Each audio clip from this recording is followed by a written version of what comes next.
ತೈಲ ತೈಲ ತೈಲ ತೈಲ ಇಲ್ಲ, ಅಯ್ಯೋ ಗಾಡಿ ಓಡಿಸೋದು ಹೇಗೆ ಮುಂದೆ ಅನ್ನೋ ಟೆನ್ಷನ್ ನಡುವೆ ಭಾರತ ಸಿಕ್ಕ ಕಡೆ ತೈಲಕ್ಕೋಸ್ಕರ ಗೆಬರೋಕೆ ಹುಡುಕೋಕೆ ಶುರು ಮಾಡಿದೆ. ಯುದ್ಧ ಬಂದಾಗ ಶಸ್ತ್ರಾಭ್ಯಾಸ, ಗಡ್ಡಕ್ಕೆ ಬೆಂಕಿ ಹತ್ತದ ಮೇಲೆ ಬಾವಿ ತೋಡು, ಈ ತರದೆಲ್ಲ ಗಾದೆ ಮಾತಿದೆಯಲ್ಲ, ಅದನ್ನು ಮಾಡ್ತಾ ಇದೆ ಭಾರತ. ಈಗ ನಮ್ಮ ನೆಲದಲ್ಲಂತೂ ಜಾಸ್ತಿ ತೈಲ ಸಿಗ್ತಾ ಇಲ್ಲ, ಅದಕ್ಕೆ ಸಮುದ್ರದ ಆಳದಲ್ಲಿ ತೋಡೋಕೆ ಹೊರಟಿದ್ದಾರೆ, ಸಾಹಸ ಕೈ ಹಾಕಿದ್ದಾರೆ. ಬಂಗಾಳ ಕೊಲ್ಲಿಯ ಕಡುಗತ್ತಲ ಆಳದಲ್ಲಿ ಮೈಲುಗಟ್ಟಲೆ ಕಲ್ಲು ಬಂಡೆಗಳ ಅಡಿಯಲ್ಲಿ ಒಂದು ಬೃಹತ್ ಆಪರೇಷನ್ ಸೈಲೆಂಟ್ ಆಗಿ ಶುರುವಾಗ್ತಿದೆ. ಸಣ್ಣ ಪುಟ್ಟ ಕಾರ್ಯಾಚರಣೆ ಎಲ್ಲ ಇದು. ಬರೋಬ್ಬರಿ 1,61,000 ಕಿಲೋಮೀಟರ್ ವ್ಯಾಪ್ತಿಯ ಭಾರತದ ಇತಿಹಾಸದಲ್ಲೇ ಅತಿದೊಡ್ಡ ಆಫ್ ಶೋರ್ ಎನರ್ಜಿ ಸರ್ವೆ. ಹಾಗಿದ್ರೆ ಏನಿದು ಕಾರ್ಯಾಚರಣೆ?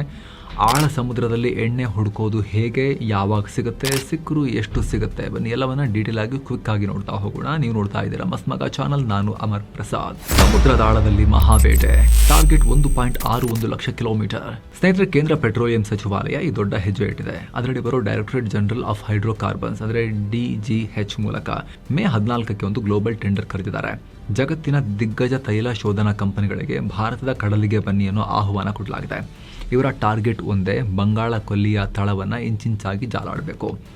ಇದರ ಸ್ಕೇಲ್ ಎಷ್ಟಿದೆ ಅಂದರೆ ನೀವು ಶಾಕ್ ಆಗ್ಬೋದು. ಈ ಸರ್ವೆ ನಡೆಯೋ ವ್ಯಾಪ್ತಿ ಬರೋಬ್ಬರಿ 1,61,000 ಕಿಲೋಮೀಟರ್. ಇಮ್ಯಾಜಿನ್ ಮಾಡ್ಕೊಳ್ಳಿ, ನಮ್ಮ ಪಕ್ಕದ ನೇಪಾಳ ಹಾಗೂ ಬಾಂಗ್ಲಾ ಒಟ್ಟಿಗೆ ಸೇರಿಸಿದ್ರು ಅಷ್ಟು ಜಾಗ ಆಗೋದಿಲ್ಲ. ಅಷ್ಟು ದೊಡ್ಡ ವಿಸ್ತೀರ್ಣದಲ್ಲಿ ಈ ಹುಡುಕಾಟ ನಡೆಯುತ್ತೆ. ಇಡೀ ಭಾರತದ ಪೂರ್ವ ಕರಾವಳಿಯನ್ನೇ ಇದು ಕವರ್ ಮಾಡುತ್ತೆ. ಅಲ್ಲಿ ಬರೋ ಎಲ್ಲಾ ಪ್ರಮುಖ ಬೇಸಿನ್ಗಳನ್ನ ತಡೆಕಾಡ್ತಾರೆ. ಪಶ್ಚಿಮ ಬಂಗಾಳದಿಂದ ಶುರುವಾಗಿ ಒಡಿಶಾದ ಮಹಾನದಿ, ಆಂಧ್ರದ ಕೃಷ್ಣ ಗೋದಾವರಿ ಬೇಸಿನ್, ತಮಿಳುನಾಡಿನ ಕಾವೇರಿ ಬೇಸಿನ್ ಹಾಗೆ ಅಂಡಮಾನ್ ಸಮುದ್ರದವರೆಗೂ ಕೂಡ ಈ ಸರ್ವೆ ಹಬ್ಬತ್ತೆ. ಈ ಟಾಸ್ಕ್ ಮುಗಿಸೋಕೆ ಕೇಂದ್ರ ಸರ್ಕಾರ ಕೊಟ್ಟಿರೋ ಡೆಡ್ಲೈನ್ ಬರೋಬ್ಬರಿ 730 ದಿನಗಳು. ಅಂದ್ರೆ ಮುಂದಿನ 2 ವರ್ಷಗಳ ಕಾಲ ಸಮುದ್ರದ ಆಳದ ಬಂಡೆಗಳ ಕೆಳಗಡೆ ಹಗಲಿರುಳು ತೈಲ ಬೇಟೆ ನಡೆಯುತ್ತೆ. ಕೋಟ್ಯಂತರ ವರ್ಷಗಳಿಂದ ಬಚ್ಚಿಟ್ಟುಕೊಂಡಿರೋ ಕ್ರೂಡ್ ಆಯಿಲ್ ಮತ್ತು ಗ್ಯಾಸ್ನ ಬಗೆದು ಹುಡುಕ್ತಾರೆ. ಮುಂಬೈ ಹೈ ಈಗ ಡ್ರೈ ಆಗ್ತಾ ಇದೆಯಾ? ಪೂರ್ವ ಕರಾವಳಿಯತ್ತ ಭಾರತದ ಫೋಕಸ್ ಯಾಕೆ? ಈಗ ಒಂದು ಪ್ರಶ್ನೆ ಬರ್ಬೋದು ನಿಮಗೆ, ಆ ಕಡೆ ಪಶ್ಚಿಮ ಕರಾವಳಿ ಇತ್ತಲ್ಲ, ಅಲ್ಲಿ ಯಾಕೆ ನೋಡ್ತಿಲ್ಲ? ಪೂರ್ವ ಕರಾವಳಿಯಲ್ಲಿ ಬಂಗಾಳ ಕೊಲ್ಲಿ ಮೇಲೆ ಯಾಕೆ ಕಂಡಿಟ್ಟಿದ್ದಾರೆ? ಅರೇಬಿಯನ್ ಸಿ ಯಾಕೆ ನೋಡ್ತಿಲ್ಲ ಅಂತ? ಇದಕ್ಕೆ ಕಾರಣ ನಮ್ಮದೇ ಮುಂಬೈ ಹೈ. ಕಳೆದ 40-50 ವರ್ಷಗಳಿಂದ ಭಾರತದ ಸ್ವಂತ ತೈಲ ಉತ್ಪಾದನೆಗೆ ಬೆನ್ನೆಲುಬಾಗಿದ್ದು ಅರಬ್ಬಿ ಸಮುದ್ರದ ಈ ಮುಂಬೈ ಹೈ. 1985ರಲ್ಲಿ ಈ ಫೀಲ್ಡ್ನ ಗೋಲ್ಡನ್ ಎರಾ ಇತ್ತು. ಆಗ ಅಲ್ಲಿ ಪ್ರತಿದಿನ ಬರೋಬ್ಬರಿ 4,71,000 ಬ್ಯಾರೆಲ್ ತೈಲ ಹೊರಗೆ ಬರ್ತಾ ಇತ್ತು. ನಮ್ಮ ದೇಶದ ತೈಲ ಡಿಮಾಂಡ್ಗೆ ಅದು ದೊಡ್ಡ ಆಸರೆಯಾಗಿತ್ತು ಅವತ್ತಿನ ಡಿಮಾಂಡ್ಗೆ ಕಂಪೇರ್ ಮಾಡಿದ್ರೆ. ಆದರೆ ಈಗೇನಾಗಿದೆ, ಅಲ್ಲಿ ಎಣ್ಣೆ ಖಾಲಿ ಆಗ್ತಾ ಬರ್ತಾ ಇದೆ, ಡಿಮಾಂಡ್ ಎಲ್ಲಿಗೋ ಹೋಗಿದೆ, ಅದು ಎಲ್ಲಿಗೂ ಸಾಕಾಗ್ತಾ ಇಲ್ಲ. ಅದು ಈಗ ಬರೀ 1,34,000 ಬ್ಯಾರಲ್ಗೆ ಇಳಿದು ಹೋಗಿದೆ ಇವಾಗಿನ ಉತ್ಪಾದನೆ. ಇಂಥ ಟೈಮ್ನಲ್ಲಿ ಆಶಾಕಿರಣವಾಗಿ ಕಂಡಿದ್ದು ಕೃಷ್ಣ ಗೋದಾವರಿ ಅಥವಾ KG ಬೇಸಿನ್. ಇತ್ತೀಚೆಗಷ್ಟೇ ONGCಯ KGDWN 98-2 ಬ್ಲಾಕ್ನಲ್ಲಿ ಭಾರಿ ಸಕ್ಸಸ್ ಸಿಕ್ಕಿದೆ. ಪ್ರತಿದಿನ 45,000 ಬ್ಯಾರಲ್ ತೈಲ ಹೊರತೆಗೆಯೋ ಕಾನ್ಫಿಡೆನ್ಸ್ ಸಿಕ್ಕಿದೆ. ಇದು ಬಂಗಾಳ ಕೊಲ್ಲಿಯಲ್ಲಿ ಎಣ್ಣೆ ಇದೆ ಅನ್ನೋದನ್ನು ಮತ್ತೊಮ್ಮೆ ಪ್ರೂವ್ ಮಾಡಿದೆ. ಇದಕ್ಕೂ ಮುನ್ನ ಪೂರ್ವ ಕರಾವಳಿಯಲ್ಲಿ ತೈಲ ಹುಡುಕೋಕೆ ರಕ್ಷಣಾ ಇಲಾಖೆಯ ಅಡ್ಡಿ ಇತ್ತು. ಇದು ನೋ ಗೋ ಏರಿಯಾ ಆಗಿತ್ತು.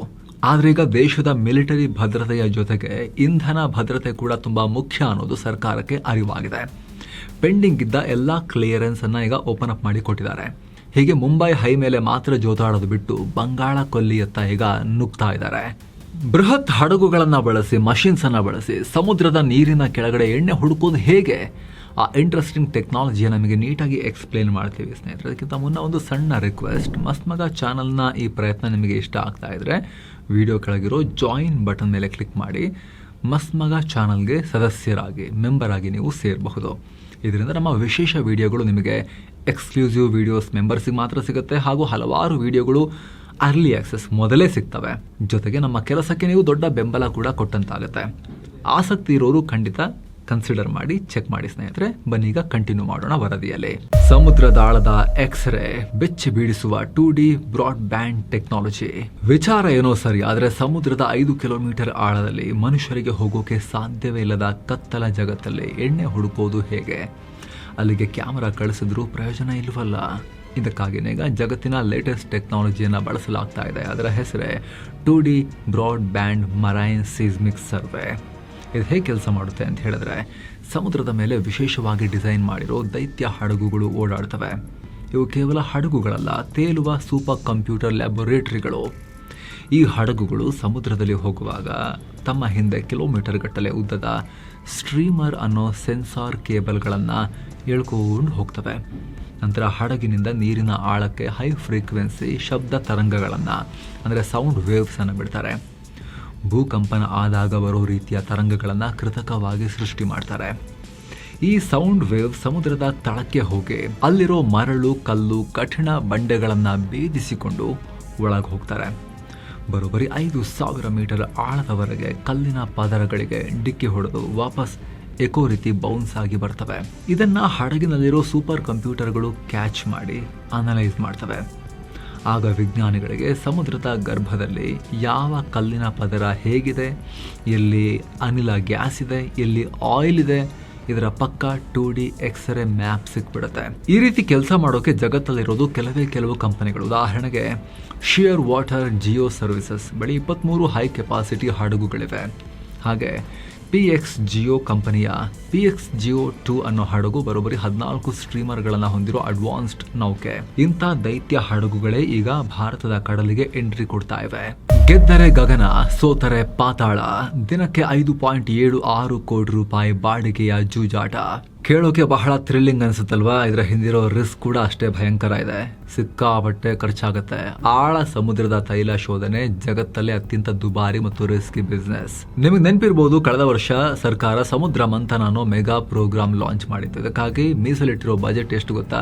18 ರಿಂದ 20 ಬಿಲಿಯನ್ ಡಾಲರ್, ಅಂದ್ರೆ ರೂಪಾಯಿ ಲೆಕ್ಕದಲ್ಲಿ 1.92 ಲಕ್ಷ ಕೋಟಿ ರೂಪಾಯಿ. ಇಷ್ಟು ಹಣ ಎಲ್ಲಿ ಖರ್ಚಾಗುತ್ತೆ? ಈಗ ಸರ್ವೆ ಮಾಡ್ತಾರಲ್ಲ, ಸರ್ವೆ ರಿಪೋರ್ಟ್ ಬಂದ ಮೇಲೆ ಹೌದಾ ಕನ್ಫರ್ಮ್ ಮಾಡ್ಕೊಳ್ಳೋಕೆ ಅದನ್ನ ಅಲ್ಲಿಗೆ ಮಷಿನ್ ತಗೊಂಡೋಗಿ ಕೊರಿಬೇಕು. ಸಮುದ್ರದ ನಡುವೆ ಕೊರೆಯೋ ರಿಗ್ಗಳನ್ನ, ಡ್ರಿಲ್ಲಿಂಗ್ ರಿಗ್ಗಳನ್ನ ತಗೊಂಡೋಗಿ ನಿಲ್ಲಿಸಬೇಕು. ಆಳ ಸಮುದ್ರದ ರಿಗ್ಗಳ ಒಂದು ದಿನದ ಬಾಡಿಗೆನೆ ಸುಮಾರು $6 ಲಕ್ಷ ಇರುತ್ತೆ. ಅಂದ್ರೆ ದಿನಕ್ಕೆ 5.76 ಲಕ್ಷ ರೂಪಾಯಿ ಪರ್ ಡೇ. ಗಂಟೆಗೆಷ್ಟು, ನಿಮಿಷಕ್ಕೆಷ್ಟು, ನೀವೇ ಲೆಕ್ಕ ಹಾಕಿ ನೋಡಿ. ಇಷ್ಟೆಲ್ಲ ಕೋಟಿ ಹಣ ಸುರಿದು ತಿಂಗಳುಗಟ್ಟಲೆ ಡ್ರಿಲ್ಲಿಂಗ್ ಮಾಡಿದ ಮೇಲೂ ಕೂಡ ಅಲ್ಲಿ ತೈಲ, ಅನಿಲ ಸಿಗುತ್ತೆ ಅನ್ನೋ ಗ್ಯಾರಂಟಿ ಇದೆಯಾ? ಖಂಡಿತ ಇಲ್ಲ. ವೆಸ್ಟ್ ವುಡ್ ಸಂಸ್ಥೆ ಡೇಟಾ ಪ್ರಕಾರ ಈ ತೈಲ ಶೋಧನೆಯ ಸಕ್ಸಸ್ ರೇಟ್ ಕೇವಲ 27% ಮಾತ್ರ. ಅಂದ್ರೆ 73% ಫೇಲ್ ಆಗೋ ಚಾನ್ಸಸ್ ಇರುತ್ತೆ. ಒಂದು ವೇಳೆ ಲೆಕ್ಕಾಚಾರ ತಪ್ಪಿಯಲ್ಲಿ ಎಣ್ಣೆ ಸಿಗ್ಲಿಲ್ಲ ಅಂದ್ರೆ ಆ ಬಾವಿ ಡ್ರೈವೆಲ್ ವೇಸ್ಟ್ ಆಗ್ಬಿಡುತ್ತೆ. ಕೋಟ್ಯಂತರ ರೂಪಾಯಿ ಕಡಲ ಪಾಲಾಗುತ್ತೆ. ಆದ್ರೂ ಕೂಡ ನೋ ರಿಸ್ಕ್ ನೋ ರಿವಾರ್ಡ್ ಅಲ್ವಾ? ನೋ ಪೇನ್ ನೋ ಗೇನ್ ಅಂತ ಹೇಳ್ತಾರಲ್ಲ, ಆ ರೀತಿ ಕಷ್ಟ ಪಡ್ಲೇಬೇಕು, ಹುಡುಕ್ಲೇಬೇಕು, ರಿಸ್ಕ್ ತಗೊಳ್ಳೇಬೇಕು. ಭವಿಷ್ಯದ ಭದ್ರತೆಗಾಗಿ ಭಾರತ ಇಂಥ ಒಂದು ದುಸ್ಸಾಹಸಕ್ಕೆ ಕೈ ಹಾಕಲೇಬೇಕಾದ ಅನಿವಾರ್ಯತೆ ಬಂದಿದೆ. ದುಡ್ಡು ಚೆಲ್ಲಿ ಹುಡುಕಲೇಬೇಕು. 2047 ಮಾಸ್ಟರ್ ಪ್ಲಾನ್ ಉಳಿಯುತ್ತಾ 1 ಲಕ್ಷ ಕೋಟಿ. ಇಷ್ಟೆಲ್ಲ ರಿಸ್ಕ್ ತಗೊಳ್ತಿರೋದು ಯಾಕೆ? ಭಾರತವನ್ನ ಎನರ್ಜಿ ವಿಚಾರದಲ್ಲಿ ಡಿಪೆಂಡೆನ್ಸಿಯನ್ನ ತಪ್ಪಿಸೋದು, ವಿದೇಶಗಳ ಮೇಲೆ ಅವಲಂಬನೆ ತಪ್ಪಿಸೋದು. ಯುದ್ಧ ಆದ ತಕ್ಷಣ ಒದ್ದಾಡಬೇಕಾಗತ್ತೆ, ಹೊರ್ಮುಜ್ ಬಂದಾದ್ರೆ ಒದ್ದಾಡಬೇಕಾಗತ್ತಲ್ವಾ? ಆಯಿಲ್ ಪ್ರೈಸ್ ಜಾಸ್ತಿ ಆದ್ರೆ ಸಫರ್ ಆಗ್ತವೆ. ಸ್ನೇಹಿತರೆ, ಆಲ್ರೆಡಿ ಹೇಳಿದೀವಿ, ನಿಮಗೂ ಕೂಡ ಗೊತ್ತು, ನಮ್ಮ ಕಚ್ಚಾ ತೈಲ ಆಮದು ಬಿಲ್ 11 ಲಕ್ಷ ಕೋಟಿ ರೂಪಾಯಿ ವರ್ಷಕ್ಕೆ. ಅದರಲ್ಲಿ ಬರೀ 10% ನಷ್ಟು ಕಮ್ಮಿ ಮಾಡ್ಕೊಂಡ್ರು ಕೂಡ ಪ್ರತಿ ವರ್ಷ 1 ಲಕ್ಷ ಕೋಟಿ ರೂಪಾಯಿಗೂ ಅಧಿಕ ದುಡ್ಡು ಉಳಿಯುತ್ತೆ. ಸಣ್ಣ ಅಮೌಂಟ್ ಅಲ್ಲ, ವರ್ಷ ಉಳಿಯುತ್ತೆ. 10% ಉಳಿಸೋಕಾದ್ರೂ ಕೂಡ 20%, 30% ಉಳಿಸೋಕಾಯ್ತು ಅಂತ ಹೇಳಿದ್ರೆ ಮಲ್ಟಿಪ್ಲೈ ಆಗ್ತಾ ಹೋಗುತ್ತೆ.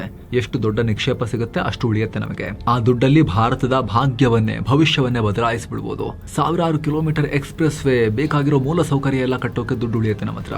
ನಮ್ಮ ಸೇನೆಗೆ ಹೊಸ ಫೈಟರ್ ಜೆಟ್ ಗಳನ್ನ ಕೂಡ ಖರೀದಿ ಮಾಡೋಕೆ ದುಡ್ಡು ಉಳಿಯುತ್ತೆ. ಡಿಫೆನ್ಸ್ ಅನ್ನ ಸ್ಟ್ರಾಂಗ್ ಮಾಡ್ಕೊಳಕ್ಕಾಗತ್ತೆ. ಒಟ್ಟಲ್ಲಿ ದೇಶದ ಕೆಲಸಕ್ಕೆ ದುಡ್ಡು ಉಳಿಯುತ್ತೆ, ವಿದೇಶಗಳ ಪಾಲಾಗೋದು ಕಮ್ಮಿಯಾಗಿ. ಇದು ಸಕ್ಸಸ್ ಆದರೆ. ಹಾಗಾಗಿನೇ ಮಹಾ ಸಾಹಸ ಅಥವಾ ದುಸ್ಸಾಹಸ ನಾವು ಮಾಡ್ತಾ ಇದ್ದೀವಿ, ದುಡ್ಡು ಸುರಿದು ಹುಡುಕ್ತಾ ಇದ್ದೀವಿ. ಅದರಲ್ಲಿ ಸಕ್ಸಸ್ ಸಿಗ್ಲಿ ಅಂತ ನಾವೆಲ್ಲ ಆಶಿಸೋಣ. ಇದ್ರ ಬಗ್ಗೆ ನಿಮ್ಮ ಒಪಿನಿಯನ್ ಏನು? ಮಿಸ್ ಇಲ್ಲದೆ ಕಾಮೆಂಟ್ ಮಾಡಿ ತಿಳಿಸಿ ಸ್ನೇಹಿತರೆ. ಹಾಗೆ ವಿಡಿಯೋ ಕೆಳಗಡೆ ಇರೋ ಜಾಯಿನ್ ಆಪ್ಷನ್ ಮೂಲಕ ಆಸಕ್ತ ವೀಕ್ಷಕರು ಚಾನಲ್ಗೆ, ಮಸ್ಮಗ ಚಾನಲ್ಗೆ ಮೆಂಬರ್ ಆಗಿ ಜಾಯಿನ್ ಆಗ್ಬೋದು. ಹಲವಾರು ವಿಡಿಯೋಗಳ ಅರ್ಲಿ ಆಕ್ಸೆಸ್, ಮೆಂಬರ್ಸ್ಗೋಸ್ಕರ ಮೀಸಲಾಗಿರೋ ಸ್ಪೆಷಲ್ ವಿಡಿಯೋಸ್ ಎಲ್ಲವನ್ನು ನೀವು ನೋಡೋಕೆ ಶುರು ಮಾಡ್ಬೋದು. ಎಲ್ಲಕ್ಕಿಂತ ಮುಖ್ಯವಾಗಿ ನಿಮ್ಮ ಒಂದೊಂದು ಮೆಂಬರ್ಶಿಪ್ ಕೂಡ ನಮ್ಮ ಟೀಮ್ಗೆ ನೀವು ಕೂಡ ಅತಿ ದೊಡ್ಡ ಬೆಂಬಲ. ಆಸಕ್ತರು ಚೆಕ್ ಮಾಡಿ ಮತ್ತೆ ಭೇಟಿ ಆಗ್ತಿರೋಣ. ನಮಸ್ಕಾರ.